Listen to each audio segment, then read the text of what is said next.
Salut à tous les amis, j'espère que vous allez bien. On se retrouve comme tous les jours pour l'actualité du MMA. Je suis Clément Marcoux, propriétaire du FMC Performance Center, coach MMA depuis environ 15 ans et préparateur physique, formé à l'INSEP. Toujours malade les amis, mais on est là, on est présent pour faire cette review d'actualité.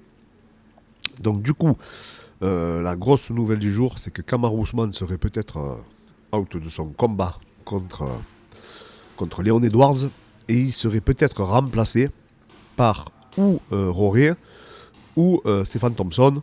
Et après, il y en a qui disent Covington, Ramzat, etc. Mais ça serait des seconds choix. Alors, Roré, il faut savoir que je pense que c'est le premier choix parce qu'il y a une grosse histoire entre eux. Ils se sont battus dans les coulisses et tout.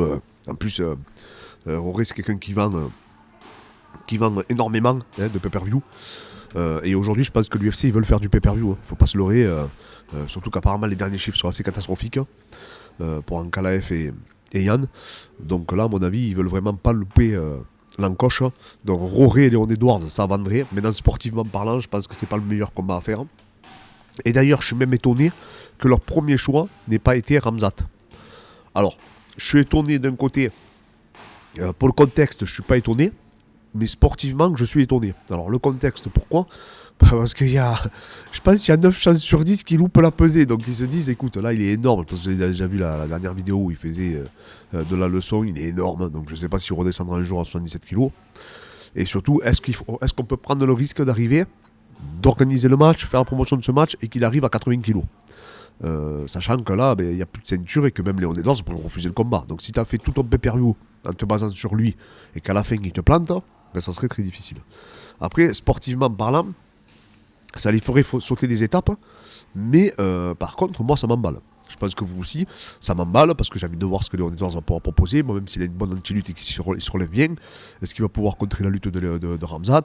Est-ce que Ramzat va pouvoir déjouer Léon Edwards debout ? Tout ça, c'est des questions qu'on s'interroge. Et surtout, ça nous hyperait à mort parce qu'ils ont déjà failli s'affronter une fois. Et après, c'est tombé à l'eau. Il me semble que Ramzat avait été tombé malade. Je crois qu'il a eu le Covid.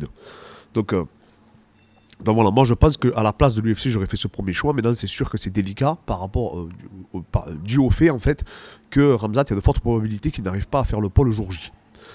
Ensuite Covington, mais je comprends pas pourquoi on le propose pas non plus. Alors enfin j'ai une petite idée, c'est qu'à mon avis il vend pas du tout lui non plus. Alors c'est un gros relou qui va lutter et qu'en plus il vend pas.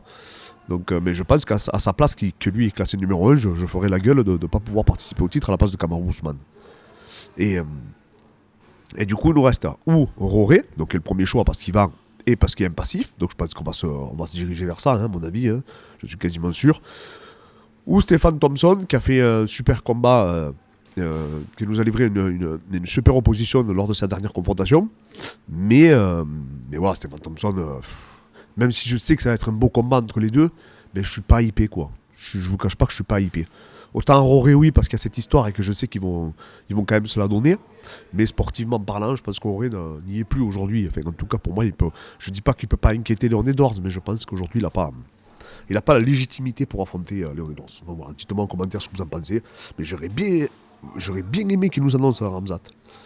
Ensuite, Topuria qui dit que l'UFC protège Paddy Pimblett de moi. Mais encore heureux, hein, parce que s'ils lui mettent dans les mains à lui là, à Topuria, Paddy Pimblett, je sais que vous avez été beaucoup à réagir à mon expression que je dis tout le temps. Le SAMU vient de le prendre. Mais oui, je pense que le SAMU vient de le chercher, les gars. Ah, Paddy. Donc, vaut mieux qu'il reste loin de ce petit gars là, parce que même s'il est de la catégorie inférieure, c'est pas un mec à prendre. Ensuite, les amis, et là encore, il y a tellement. Maintenant, il y a des examens, ils veulent le mettre, je sais pas si vous avez vu, mais ils veulent faire comme des recours. Je sais pas si ça s'appelle des recours, je sais pas exactement c'est quoi là, le terme, là-bas, aux États-Unis, mais ils commencent à se pencher sur les juges. Il est éclairant, j'ai envie de vous dire. Je sais pas, je sais qu'en France, tu peux faire des recours auprès de la fédération, ça aboutit quasiment jamais, mais effectivement, tu peux. Du coup, faire des recommandés, te plaindre, demander un contre-visionnage de la vidéo, il me semble.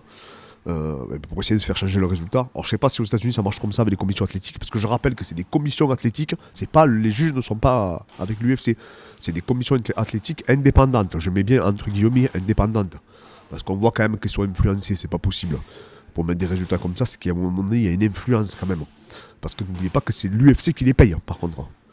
Alors je sais pas s'il les paye directement ou s'il paye la commission athlétique, mais en tout cas voilà, s'il n'y a pas l'UFC, il y a pas, ces arbitres n'officient pas. Donc voilà.